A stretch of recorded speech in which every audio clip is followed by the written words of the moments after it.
Thank you, Dan, and welcome, everyone. I want to thank all of our journalists and our guests in the back of the room and everybody joining us on Zoom for our annual State of the League address. This 2023 MLS Cup between the Columbus Crew and LAFC is a terrific and a very fitting matchup, and it's capping off an epic year for our league. It's great to be back in Columbus. Soccer here in the city and in this region, in this state, has such great soccer history. There's so much momentum and there's so much promise for our future. In the last few years, we've seen the Crew win MLS Cup in 2020 and the 2022 MLS Next Pro Cup. Lorda.com Field, this beautiful facility that we're all in here today, is one of the great soccer stadiums in our league. The Crew had 19 sellouts this year alone and hosted countless big domestic and international soccer events. And Crew Stadium, the first soccer stadium ever built in our country, has been totally repurposed as the Ohio Health Performance Center. A heartfelt thanks and congratulations to Jimmy and Dee Haslam and Pete Edwards and Whitney sitting here in the front row. Together with the support of the city, their partners, fans, and the community, the Columbus Crew is one of the great stories in our league history. LAFC is back to defend their first MLS Cup. MLS has not had back-to-back champions since the LA Galaxy, which was over 10 years ago. Our two teams in Los Angeles have built a passionate rivalry that stands with some of the best in our game. Manchester City and Manchester United, Real Madrid and FC Barcelona, Boca Juniors and River Plate. An LAFC game is a must-see and must-attend experience. The club has achieved a rare standard of excellence since joining MLS 5 years ago. I want to thank and congratulate their very committed and passionate ownership group, led by Bennett Rosenthal, Larry Berg, and Brandon Beck, along with their staff, coaches, players, and fans. As we wrap our 28th season, I want to take a couple of minutes and reflect on what's been a transformational year for our league. It began with the launch of our exciting new partnership with Apple and MLS Season Pass.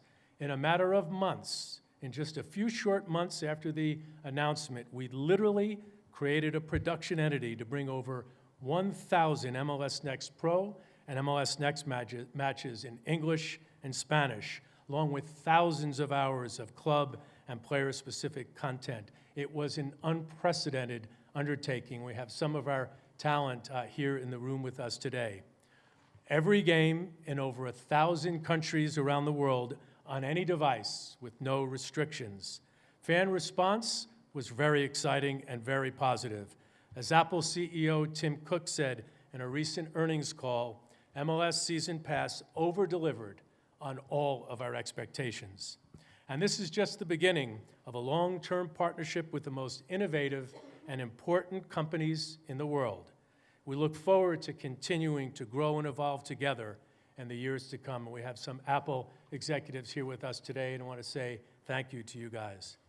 And as you know, it was another important expansion year. It's hard to imagine that St. Louis, one of the founding cities for soccer in our country, didn't have an MLS team. Hard to believe all of that happened before this year. We worked for many years to put together the right ownership group with the right stadium project, and we hit the jackpot. Led by the Taylor family and CEO Carolyn Kindle, along with Jim Cavanaugh, they managed one of the best expansion team launches in MLS history, and in our view, if not in the history of all of professional sports. They built an incredible stadium and development center. They sold out every game. They finished with the second highest points of an expansion team, expansion club in our history. St. Louis City set an entirely new bar for our next expansion team, which will come in 2025, San Diego FC, a great project in partnership with one of Egypt's most respected businessmen, Mohammed Mansour, along with the Sequan Native American tribe and the Right to Dream Academy. Stay tuned. There'll be more news on that front in the months to come. And earlier this year, we announced the extension of our long-term partnership with Adidas, one of the most influential and important consumer-focused companies on our sport anywhere in the world. This renewal, along with the renewals of our other long-term partners, the presenter of our Cup and our playoffs, Audi, AT&T, Captain Morgan, and the Home Depot. These renewals are indicative of how our league is delivering real value to the commercial community. Once again, fans came out in record numbers this season. It started with two crowds of nearly 70,000 on our opening weekend and included an all-time high of nearly 83,000 on July 4th, a rescheduled match at the Rose Bowl for El Tráfico, that rivalry match between the LA Galaxy and LAFC. Including this game on Saturday, a league record of nearly 12 million fans have attended MLS matches this year. We also set record highs for digital and social media engagement and merchandise sales. And thanks to our global audience on MLS Season Pass on Apple TV, and our continued partnership with Fox, who will also be broadcasting this game, along with TSN and RDS, and our great partnership with Univision, more fans watch MLS games here and around the world than ever before.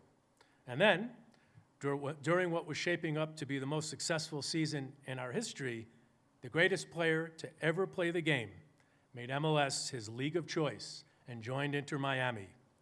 Lionel Messi had many options for the next chapter of his iconic soccer-playing career.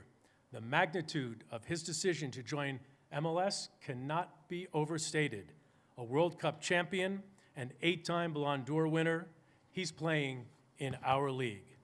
We're now just not part of the global conversation of sports, but one of the biggest stories in the world, and certainly one of the biggest stories this summer. The eyes of the world are now on Major League Soccer because the best player to ever play the game is here, and he's succeeding. And like all of history's iconic athletes, Messi delivered in ways that few could have really imagined. There are only a handful of players who forever will be remembered as transforming a sport and delivering outside an arena. It's fair to say that Leo's game-winning free kick in Inter Miami's Leagues Cup match will go down as one of the great moments in our history. Speaking of Leagues Cup, where Leo scored that goal, we've been working on an in-stadium tournament with Liga MX for several years. Our ambition was to produce something that has never been created for any league in any sport, pausing the regular season of 2 cross-border leagues for a meaningful competition with real stakes on the line. Leagues Cup was a smashing success on every measure, and as so many things this year went on to exceed so many of our expectations. And it's only the beginning.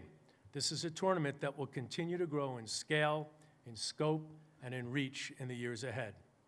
Importantly, one of the most valuable sporting developments over the past few years has been our continued investment in and the success of MLS Next, MLS Next Pro, and MLS Go. Our commitment to the MLS player pathway is one of our biggest priorities. We now have a firmly established development pyramid that mirrors the most important and valuable development systems around the world. MLS Next is the most elite player development experience in North America and includes all of our academies and the top elite youth clubs in our country. There are currently 143 elite clubs playing in MLS Next with over 700 teams and over 15,000 players in that system. MLS Next Pro provides our best young players with a platform to prove that they're ready to play at the next level, whether that be for their home club, whether it's for clubs abroad, or it's for our national teams. Next year, there will be 29 MLS Next Pro teams with several independent clubs. We have an ambitious plan to bring pro soccer to dozens of new markets in the years ahead, with teams in Carolina, Chattanooga, Cleveland, and Jacksonville coming on board very soon. All of this is paying dividends. Aiden Morris and Patrick Schulte and Mo Farsi right here are shining examples of how the system worked for the Columbus Crew. And keep an eye on Miami's Benjamin Kromoski, John Tolkien of the Red Bulls, and Atlanta's Caleb Wiley. all great examples who have come through, players who've come through our pyramid. I want to take a moment to thank our nearly 800 players and the MLSPA for their collaborative efforts in working with us to build a league and a sport, and for supporting our communities that all of us can be proud of. We can't thank them enough for the work that they do, for being inclusive, for helping to build a diverse league, including just yesterday, a great second step for our MLS Advanced program, a program that we have to develop underrepresented candidates for roles on the technical side and the business side to be employed throughout our ecosystem. Looking forward, there's so much for us to be excited about. We're going to build on a second season with Apple and MLS Season Pass. We've got Copa America coming in next season. The draw was just last night, and it'll be the second year for Leagues Cup. In 2025, we'll have the debut of our new team in San Diego. The CONCACAF Gold Cup will take place that summer, as well as the FIFA Club World Cup. And of course, all of us in the soccer ecosystem couldn't be more excited about the World Cup coming here to North America in 2026.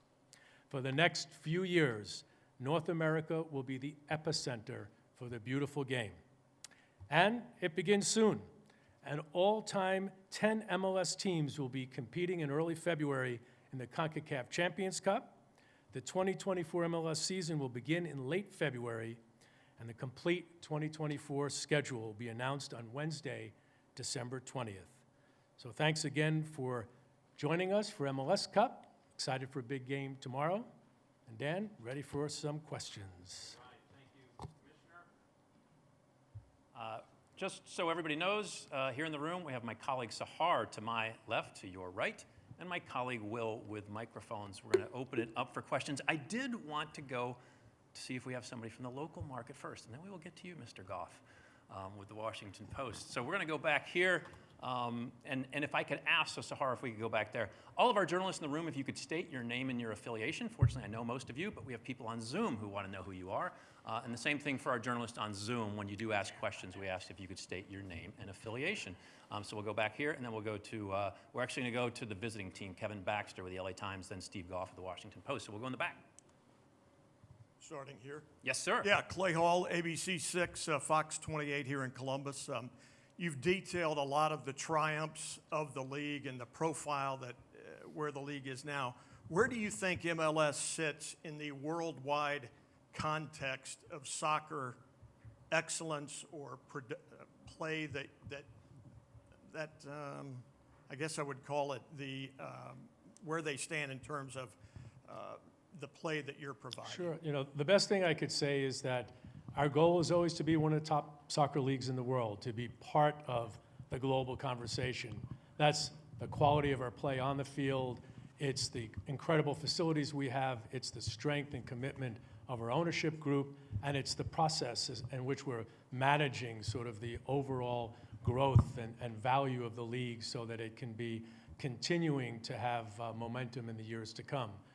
If you were to ask the question as to where does MLS fit, and you ask that question in Europe, they would say that they look at us with admiration on all those measures. So we will continue to evolve every aspect of our league, both on the field and off the field, and no different than any other league that is 27 years old as opposed to 100 years old. I think our best days, both on and off the field, are still ahead of us.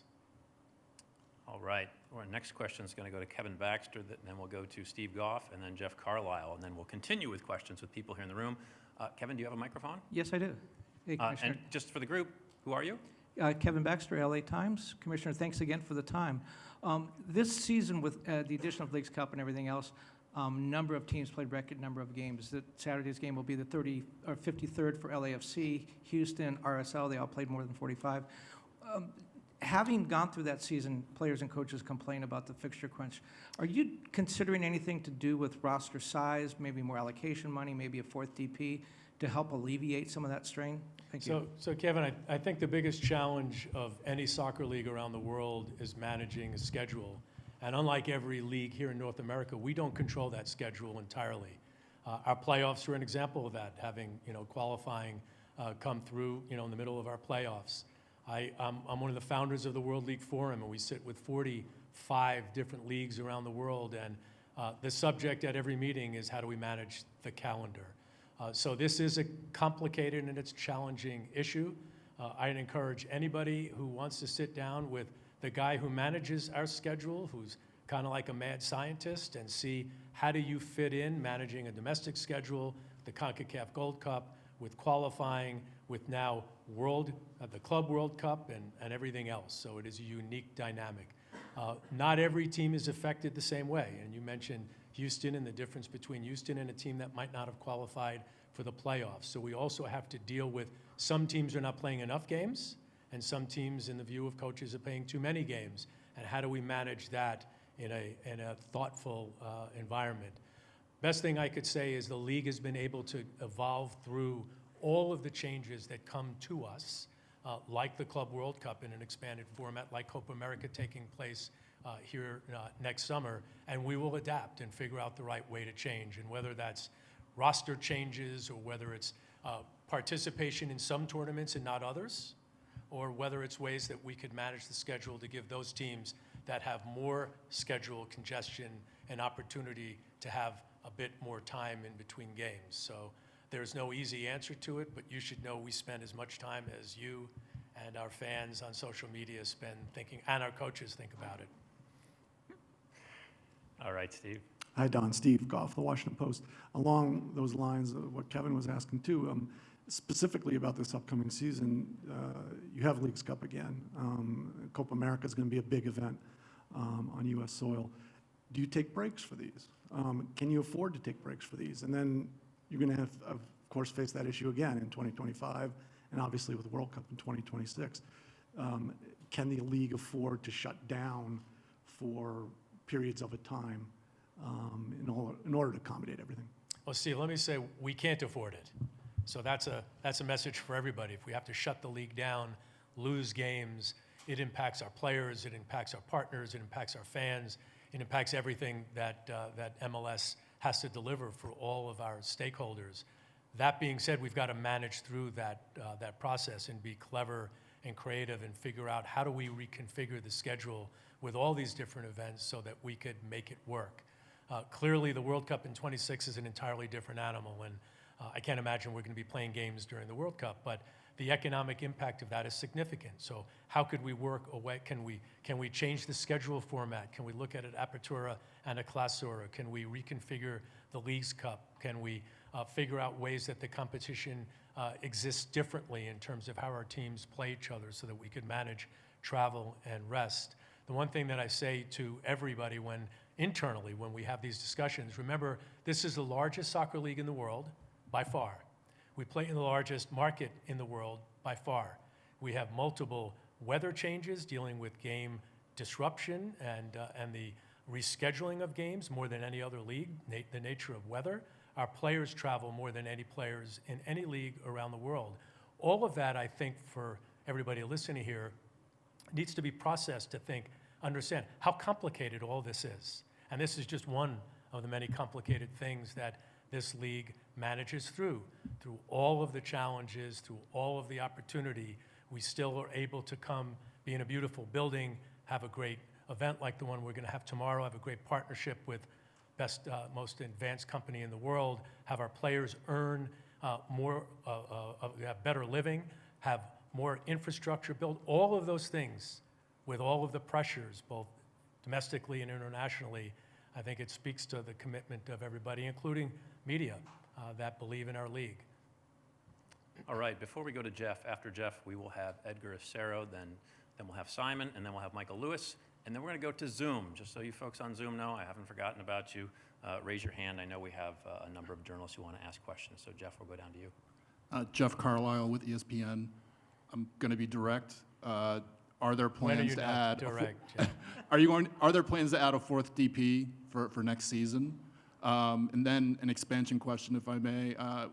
Beyond San Diego, what are the plans for expansion moving forward, and how might Sacramento fit into those plans? Yeah, so no plans to add a fourth DP, but there will be announcements coming out of our board meeting, which is next week, and we'll have a press availability after that with a number of exciting things that we're doing that are, our folks that are focused on what we call product strategy, the equivalent of a competition committee. There'll be some exciting things that we're going to announce next week, Jeff, but all that needs to go to a group of owners, inform them, and have that approved, but no plans for a fourth DP. On the expansion front, I've been doing this a long time, and we never thought the league would be as large as it is today. There are cities where we're in today that we never thought would be able to host an MLS team and build facilities and build the pyramid and attract the kind of fan base that we have in local markets. San Diego is a good example of that. You might remember many, many years ago, the league was before my time at an All-Star game in San Diego. I don't think that was the high moment in MLS history. I think that was 1998. And here we are with a market that could not be more excited about MLS. So we have no plans to go beyond 30 teams at this point. But I'll say, we never say never to anything. We've got to look at how all this develops over the next number of years. And if expansion makes sense at the right time, there's a market with a facility and the opportunity for us to manage the competitive format and everything related to that, then we'll certainly consider it. All right, our next question, we're going to go to Edgar Acero down here. Two quick things. As he mentioned, he's been here a long time. Next year it'll be 25 years of Don Garber. We will be here next summer, clearly, for the MLS All-Star Game back at lower.com field. So we're going to go to Edgar Acero. Edgar, I think you're over here somewhere. There he is, right there. Right here. Hi, Don. Edgar Acero from MLSsoccer.com. We have a very big final happening here in Columbus tomorrow, but there's also another final with the NBA in-season tournament with the Pacers playing the Lakers. You launched the Leagues Cup, which is your own in-season tournament, and spoke a little bit about what the learnings were in year one. Can you speak a little bit more to what those learnings were and if there's any changes planned for year two? Thank you. Sure. We're proud of the fact that Leagues Cup was launched in a smaller format several years ago and is a large full league combination with Liga MX this year. So the concept of an in-season tournament is something that we're proud, being the first league to actually launch that this year. It brought with it enormous opportunity and value, and we couldn't be more excited about the ratings and all the folks that attended and supported our clubs in that tournament, both those who were supportive of our teams and the Liga MX teams. But we have to work through some changes to that tournament that we're working with Liga MX about that are going to make it even better. Should we be thinking about a schedule that will be more productive, if you will, for some of those Liga MX teams that will reduce some of their travel?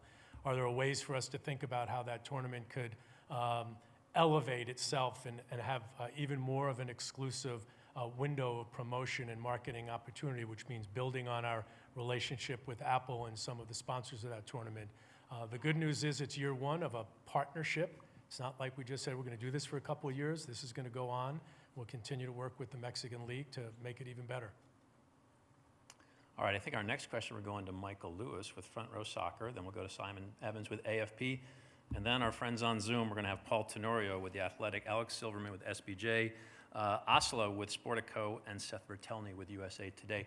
Michael Lewis, his 27th MLS Cup, the only one. Congratulations, Michael. Was 2020 COVID year. So back this time in Columbus in the new stadium. Michael, all you. It's great to be here. Don, it's great to see you as well, too.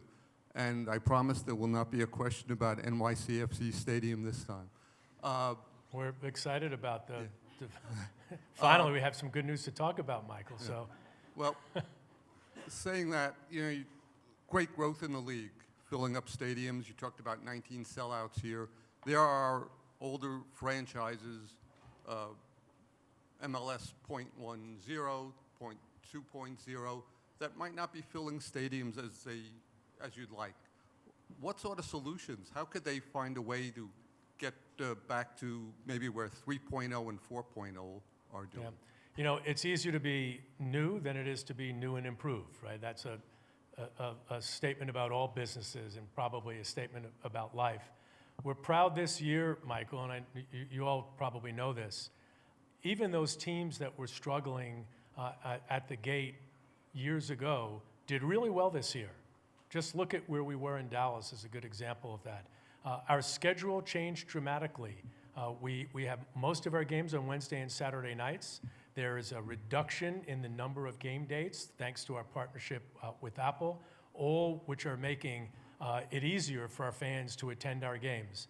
But also, when some of our teams that are legacy teams look at what's going on here in Columbus, they look at what's happening in St. Louis, or they look at what's going on in Cincinnati, they look at what's going on in Nashville, and they say, there's no reason why those markets can be delivering a product and a fan experience that is driving that level of fan passion, and we are not.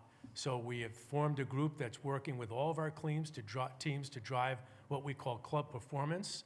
We hired a guy that's one of the most experienced executives in sports. He's worked, probably one of the few executives that worked for all 5 of the major leagues, and we're seeing results that have been dramatic. So of the things that we are concerned about moving forward, that's not the issue that it was for us in the past. And I want to really give a real pat on the back to Houston, much, much, much better than they were years ago. Dallas, what the Hunt family have done has been remarkable. So I think we've got to look at some of the growth and some of the success and feel really good about that.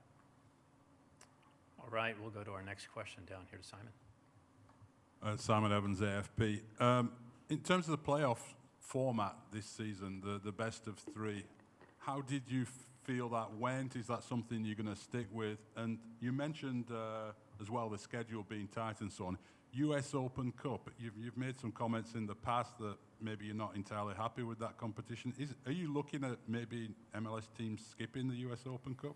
So I'll start with the MLS, the US Open Cup. I made those comments because I believe if we're going to have our professional teams competing in a tournament that is the oldest tournament of its type anywhere in the country, we all need to embrace it, from our federation to our respective leagues, and give it the profile and give it the support that it needs. If we can't do that, then we all should meet together and decide that there needs to be a new plan. So I will say that I'm pleased that our competition group and U.S. Soccer have been working together since that last U.S. Soccer Board meeting, and have been working on ways to evolve the U.S. Open Cup so that it can be more valuable to everybody. That process is ongoing. There might be changes to our participation sometime in the future. There's nothing that we can announce right now, but I want to thank the Federation, whether it's the CEO, JT Batson, or it's the group that supports it from a committee perspective, to actually start saying, hey, this is ours, let's try to make it better. Oh, on the first one, I mean, listen, we have been, as a league, constantly working at ways to evolve our format. Part of that is driven by a calendar which changes often, but part of it also, as the league expands, how do we create a playoff format that's going to deliver the most value for our fans? We love the format. We had more teams have home games than in the last go-around. Our attendance was up. Our ratings were up. There was more teams sort of towards the end that were performing best during the regular season. So when you look at all the things that you use to evaluate a playoff format, we've checked all those boxes. But like everything else, you could assure that we're going to sit down with our committee in February and say, are there things that we should look at, whether it's next year and the years to come, to continue to evolve it. But we thought it was a great success. All right, we're going to go to Zoom and Paul Tenorio with The Athletic. One thing the commissioner did mention, we have an owners meeting next week in New York City, December 14th. We will have a media availability after that regarding any competition decisions or other decisions that come out of that. So with that, we're going to go to Zoom, and Paul Tenorio, we are ready for you.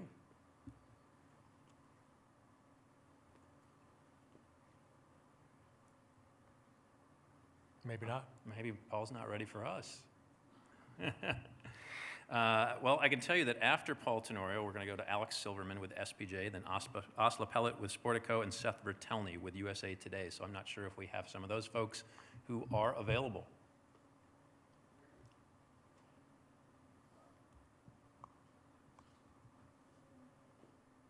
Group, how are we looking back there?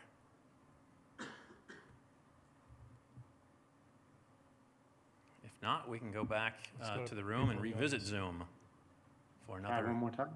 Hello? Oh, sounds like we have somebody now. Who do we have? Hi, this is Paul Tenorio. All right, Paul. Thanks, Dan. Thanks, Don. Leo Messi brought a lot of new eyeballs to MLS last year. As you said, the eyes of the world are now on Major League Soccer. But his contract is up at the end of the 2025 season, and when he goes, some of those new eyeballs may go too. How can the league maximize how many of those fans stick around once Messi is gone? And do you think it's possible to take full advantage of this moment in time with Messi and the World Cup and the Copa America and everything else without significant changes to your league's roster rules? Thank you. Well, the answer, Paul, is we've got to look at it all, including our roster rules, to ensure that with a growing audience that we can capture the support and the attention of a whole new audience of soccer fans. That's ultimately the process that we're going through now. Our group is very, very focused and have been for decades to constantly look at, is the system that we have in place the right system, and can we evolve it or tweak it in ways to ensure that we're capturing the market? I wouldn't say that the market is about, or the timing is when Lionel Messi leaves the league. It's really what do we want to be by 2027? We're going to have the eyes of the world on us, and the soccer market here in the United States is going to be, exposed to the entire global soccer and football community.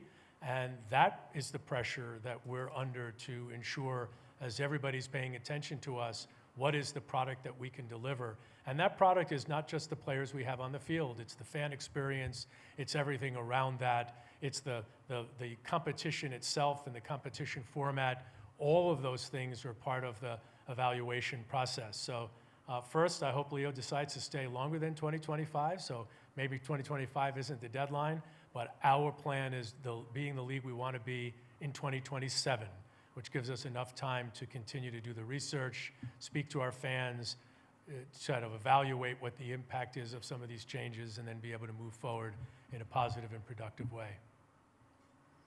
All right, we'll continue with our folks on Zoom. Alex Silverman from SBJ. Just briefly, though, David Beckham, when he signed with the league, signed for 5 seasons, went one more, so you never know with Mr. Messi.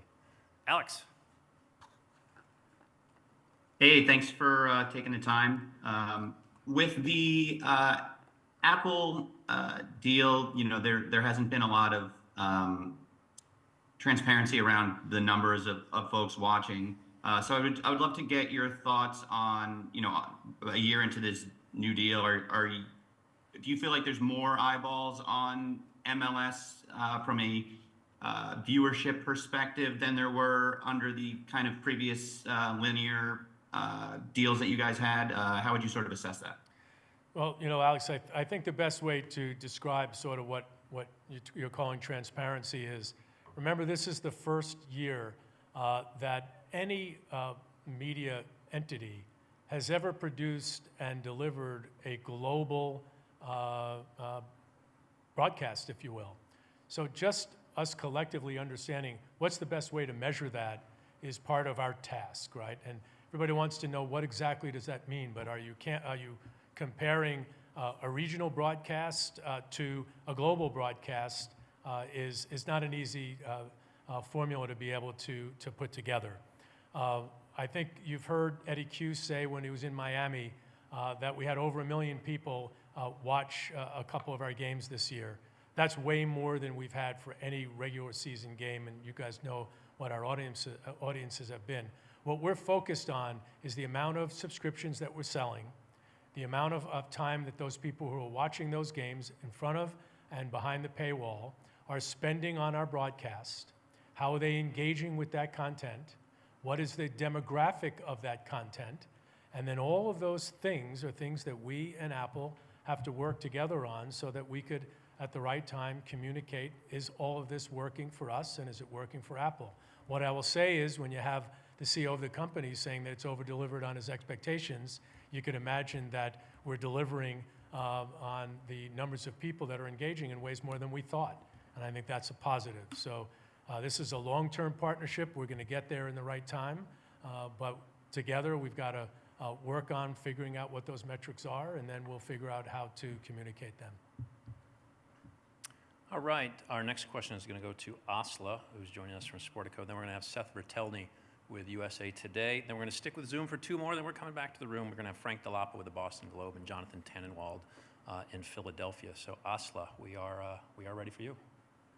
Thank you very much. Hello from New York. And Commissioner, I have a scheduling question as well.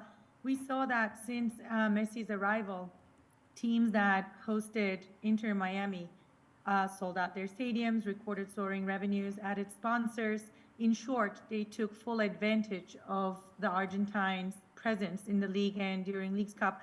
This coming season in 2024, how are you prioritizing who's going to host the Pulga and also who's getting advantage to have him at home, their home stadiums? You know, it's a good question. It's a little bit of an inside story. You know, obviously we have a competitive format where X number of games within conference are played, and then we have a certain number of games that are played out of conference. You saw some of them, the LAFC game as an example of that. What we try to do is have logic to that, as opposed to picking those games that, you know, everyone thinks is just, that are just going to grow the popularity and audience around those particular away matches. We don't think that's fair. We think we need to have some rationale to that. How many times has a team played against Miami? How many times have teams, their fans, seen Miami on the road? Looking at that format and then figuring out a way, and you'll see when we announce our schedule, figuring out a way that we can have those 4 or 5 games spread over for X number of teams in 24 and X number of teams in 25, so that as many of our Western Conference teams can see Lionel Messi at home. So the best way to answer that, it's formulaic. It's not sitting around and just using our judgment as to what we think are going to be the best home matches for Messi away games. All right, thank you, Asla. We'll go to Seth Bertelny with USA Today's Pro Soccer Wire. Seth? Thanks, Dan. Yeah, kind of piggybacking off that last question, you know, we've seen teams start to release their season ticket packages and holiday packages for next year. And, you know, in most cases, the Inter Miami game, it's either not included in those packages or it's separate and more money.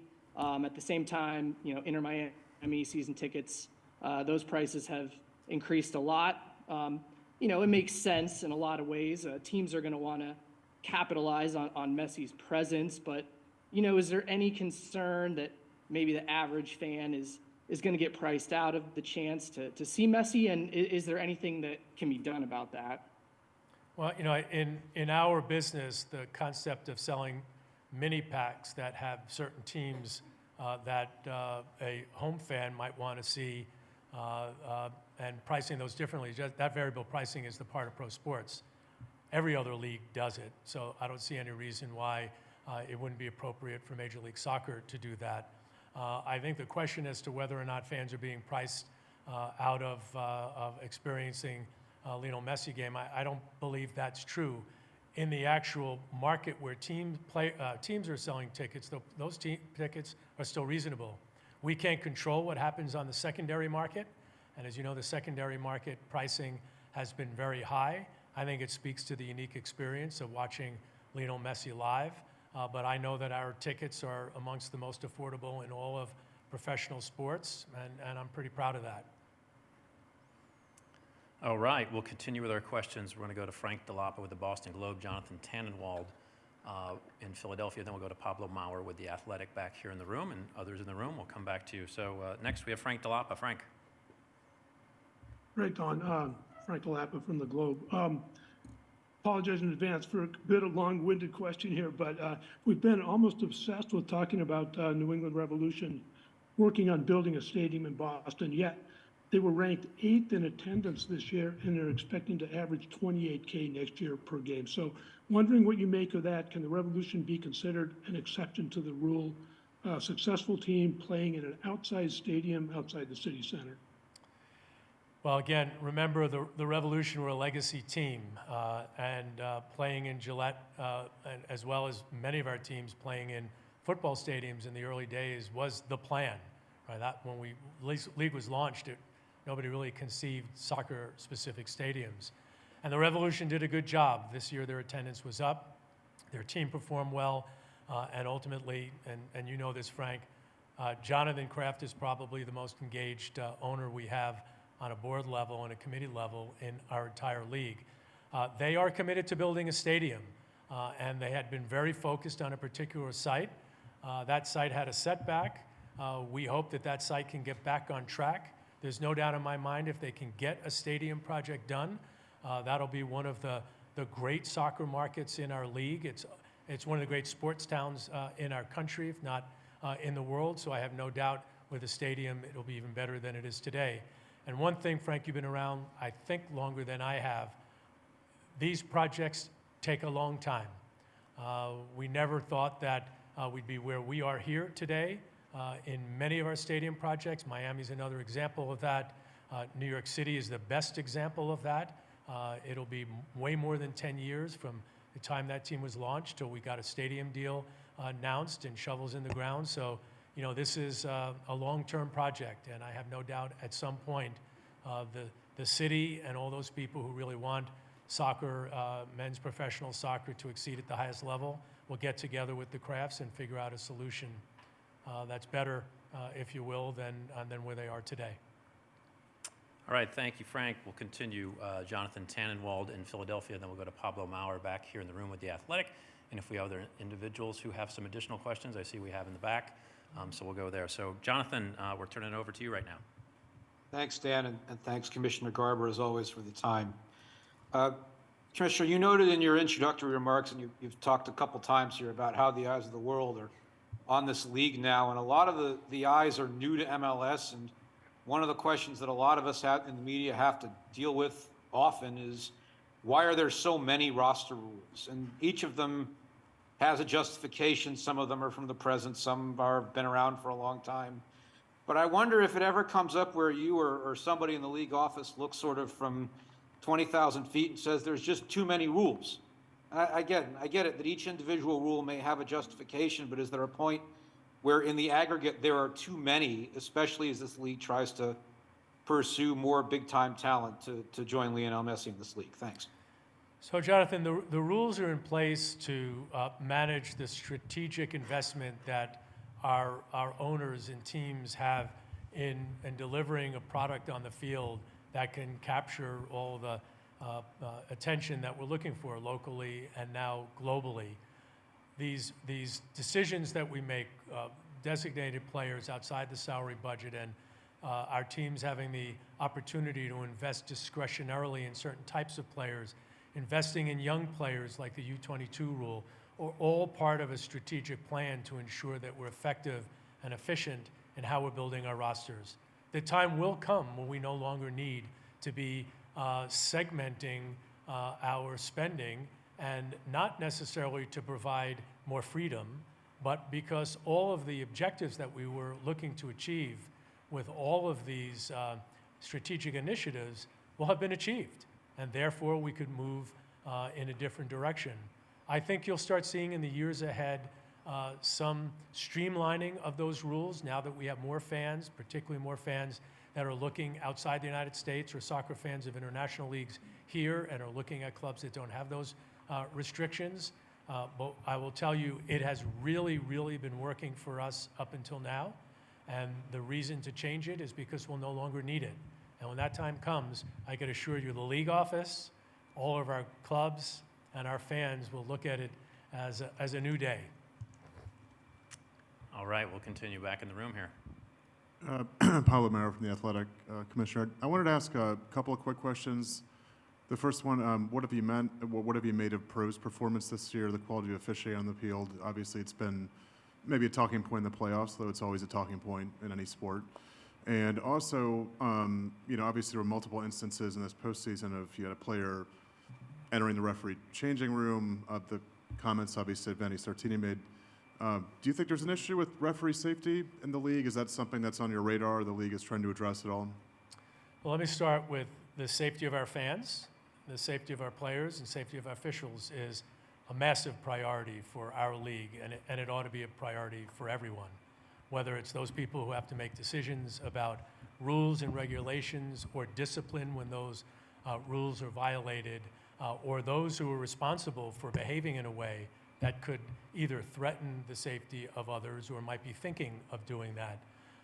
Those are not easy things for those who have to make those decisions to manage, but I want to say to everybody, it is a paramount position that all of us as leaders of this league, need to be very thoughtful about.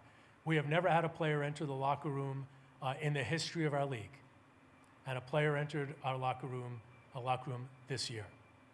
And that's not taking away anything in the character of the player. There are times when passion gets the best of people, but that can't be tolerated. And ultimately, it was a tough price to pay, but we need to tell every player and every team administrator they cannot go into an official's locker room and do anything that might appear or might be perceived by an official as being threatening to them, whether it was intended or not. I believe that Pro has performed well. I've said this in a way that can lighten up the room a little bit. It's a tough job. I'm not quite sure why anybody signs up for it, but those guys are, and men and women are committed, and they're incredible professionals that are performing at the highest level, and we're investing deeply to ensure that we're assessing them properly and training them properly and organizing their development in ways that I think will make pro officials even better. I'm proud of the fact that we had a bunch of pro officials officiating at the World Cup final. So I don't think that our officials are being positioned properly. That being said, I get more calls from owners, I get more hate mail from fans, and I certainly am not getting love letters from a lot of our coaches when something happens that they don't like. That's the nature of the game, and we're going to deal with it in ways like we have when somebody steps over the line. All right, we're going to continue. A question back here to my left, a little hard to see with the light shining in my eyes. Thanks, Dan. Jeff Reuter with The Athletic. Commissioner, you opened the press conference by congratulating the Haslam and Edwards families on, hosting an MLS Cup in a stadium that they recently built. Next month is the 5-year anniversary of when they bought the Crew, following the Save the Crew movement and the decision eventually to award an expansion franchise to Anthony Precourt in Austin, another club that has made a conference final since launching. What lessons have you learned over those last 5 years, and just reflecting on that process, what was so important to get the calculus right? Yeah. As you can imagine, particularly when you're here, you're reflecting on that a lot, whether it's me in my office or it's all the folks that have worked together managing through all of the challenges that we went through to get to that announcement 5 years ago and to get to where we are today. I believe that life always delivers you real challenges and real tests to your character and your beliefs, and how we manage through all of those and have the courage to deal with difficult issues is what defines us professionally and personally. That was not a fun time for anyone, but we had said from the very beginning that if we're thoughtful, if we have patience, we will get through this and there will be a good outcome. Now, going through that process was not one that I would hope to ever have to go through again. But when I look at where we are today, we have a stadium that's one of the best soccer stadiums in our league, if not the best small soccer stadium in the world. We have a team that's performed incredibly well. We have a bunch of fans who now have more to engage with and cheer for. We have more sponsors for the team than we had before. We have more political and municipal support than we've had before. And we have an ownership commitment that is at the highest level. So if we had to go through that again and end where we are today, then I would go through it again. And I will say, though it's probably not the most popular thing to say in Columbus, we are really proud of what is going on in Austin. They've done a good job. They built a great stadium. They've got a successful team, and they're being part of this global movement of trying to show what Major League Soccer can be in markets, even when you got to go through some trauma to get there. All right, thank you, Jeff. We're going to go back to Zoom for 2 questions, then we'll wrap it up with a few questions here in the room. If you do have some more questions, we do have Paul Kennedy with Soccer America and also Alicia Rodriguez from out in Los Angeles. So we're going to go to Paul Kennedy first from Soccer America. Paul? Thank you, Dan, and thank you, Don. Don, I know we've had a number of questions for you about the schedule and the complicated nature of what you guys are trying to accomplish. But with a mid-season shutdown that will have to happen with the World Cup in 26, will you consider this an opportunity to reconfigure the schedule to make it a summer and spring calendar for which there are a lot of benefits, such as aligning the the transfer windows with Europe, and also creating a long runway to finish the playoffs without the, the break of a transfer window that, obviously pauses the momentum that now takes place. Paul, we have to look at everything, but we also have to realize, and we've had this conversation with CONCACAF, with FIFA, we've had that conversation internally.